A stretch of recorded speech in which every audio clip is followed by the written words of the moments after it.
शशांखचक्रं सकरीटकुण्डलं सपीतवस्त्रं सरसीरुहेक्षणं सहारवक्षस्थलकौस्तुभश्रियं नमामि विष्णु शिरसा चतुर्भुजं।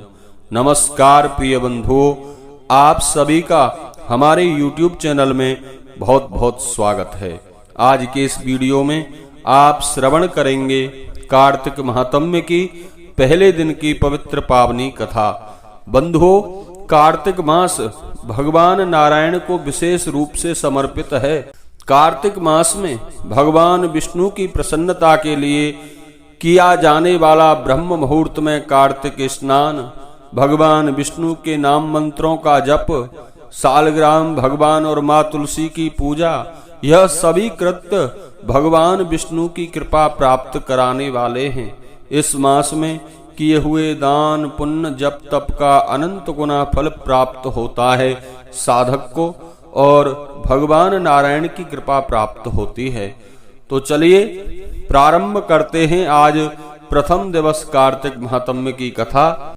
तो एक बार प्रेम से कहिए, बोलिए विष्णु भगवान की जय, तुलसा महारानी की जय, सालग्राम भगवान की जय। सब प्रकार के विघ्नों का नाश करने वाले गणेश जी, सारी सृष्टि का पालन करने वाले भगवान विष्णु, ज्ञान की दाता माँ सरस्वती जी और सब पुराणों के कर्ता श्री व्यास जी तथा सभी ज्ञानी जनों के चरण कमलों में नमस्कार करके भगवान की श्रद्धा और भक्ति रस में डूबे हुए कार्तिक मास की कथा कहता हूँ। सभी पापों से मुक्ति दिलाकर इस लोक में सर्व सुख, धन, वैभव, रिद्धि, सिद्धि और अंत में मोक्ष प्रदायक है यह पवित्र पावनी कथा। कार्तिक महात्म्य कथा का प्रथम अध्याय।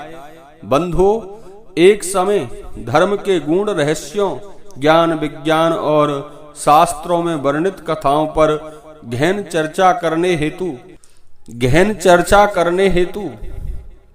88,000 ऋषि मुनि नैमिषारण्य तीर्थ में एकत्रित हुए। उनके मध्य महर्षि वेदव्यास के सुयोग शिष्य श्री सूत जी महाराज ऐसे सुशोभित हो रहे थे जैसे आकाश में तारों के मध्य में चंद्रमा। धर्म के सभी गूढ़ रहस्यों, 4 वेदों, 6 शास्त्रों और 18 पुराणों के ज्ञाता श्री सूत जी से शौनकादि 88,000 ऋषि मुनियों ने कहा, मुनि श्रेष्ठ श्री सूत जी, आप कृपा करके हमें कोई ऐसा सरल उपाय बताइए जिससे हमारी इस महाघोर कलयुग के प्रहार से रक्षा हो सके। समस्त ऋषि मुनियों के मुख से यह बात सुनकर बंधुओं श्री सूत जी बोले, तुम्हारी श्रद्धा तथा प्रभु भक्ति देखकर मेरा हृदय बहुत प्रसन्न है। इसी से आज मैं तुम्हें कार्तिक महात्म्य की पावन कथा सुनाता हूँ। इसके सुनने से इस कलकाल में मनुष्य के समस्त पाप नष्ट हो जाते हैं और मनुष्य वैकुंठ में वास पाता है।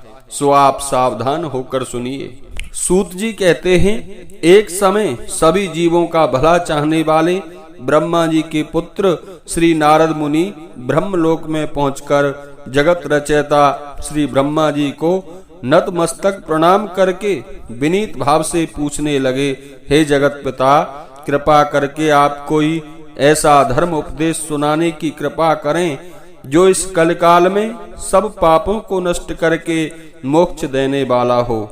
नारद जी की श्रद्धा युक्त बात सुनकर ब्रह्मा जी बोले, हे पुत्र, तुमने संसार के कल्याण हेतु यह बात पूछी है। तुम्हारी भगवान के चरणों में सच्ची श्रद्धा और भक्ति देखकर आज मैं तुम्हें कार्तिक मास का पावन महात्म्य सुनाता हूँ, जिसके पढ़ने और श्रवण करने से मनुष्य के समस्त पाप नष्ट हो जाते हैं और वह संसार में सुख भोग कर अंत में वैकुंठ धाम को प्राप्त करता है। यह कार्तिक मास भगवान को अत्यंत प्रिय है। कार्तिक मास में किया हुआ व्रत, दान, नियम, संयम, पूजा पाठ, कथा श्रवण और भगवान के नाम का जप व कीर्तन अत्यंत फल प्रदान करते हैं। कार्तिक मास में भगवान का गुणानुवाद सब प्रकार से फलदायक होता है। कार्तिक मास में भगवान के प्रति किया गया प्रत्येक धार्मिक कृत्य सबसे बढ़कर फल देता है। इससे बढ़कर कोई तप और यश नहीं है। तुमने संसार की भलाई के लिए यह उत्तम प्रश्न किया है, सो मैं कार्तिक मास के महात्म्य की पुण्यदायिनी कथा कहता हूँ। अब तुम श्रद्धा युक्त होकर इस कथा को सुनो।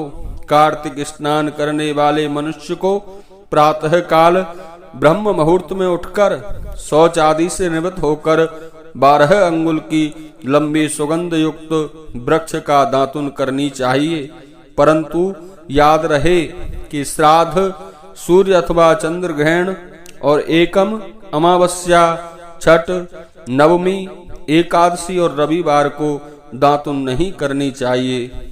जिस दिन दातुन ना करनी हो उस दिन पानी से 12 कुल्ले करके मुंह को खूब साफ कर लेना चाहिए। जब 2 घड़ी रात्रि शेष रहे तब काले तिल, चंदन, चावल, पुष्प या कुशा लेकर तालाब, कुंड, नदी, संगम अथवा किसी भी तीर्थ स्नान पर जाएं। वहां हाथ जोड़कर प्रार्थना करें, हे भगवान, मैं समस्त कार्तिक मास में स्नान करूंगा। इस प्रकार प्रतिज्ञा करके श्री गंगा जी, श्री शिव जी, सूर्य देव और विष्णु भगवान का ध्यान करके नाभि पर्यंत जल में प्रवेश करके अच्छी तरह से स्नान करे। फिर जल से बाहर निकलकर देवता, ऋषि और पितरों का तर्पण करे। स्नान करके भेड़ बकरी की धूल से बचना चाहिए तथा छींक, थूक, कुत्ता, कौवा, ऊंट, उल्लू आदि से भी बचना चाहिए। यदि भूलवश इनमें से किसी का स्पर्श हो जाए तो पुनः स्नान करना चाहिए।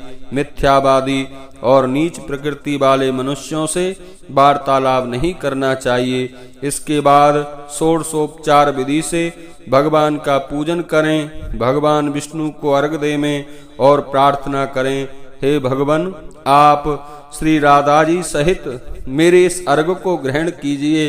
इस प्रकार प्रार्थना करके आवाहन, पाद्य, अर्घ, आचमन, स्नान, वस्त्र, चंदन, अक्षत, पुष्प, धूप, दीप, नैवेद्य, तांबूल, पुंगी फल, दक्षिणा और नमस्कार, यह 16 चीजें भगवान नारायण को अर्पण करते हुए तुलसी जी की मंजरी से भगवान की षोडशोपचार पूजा आराधना करनी चाहिए।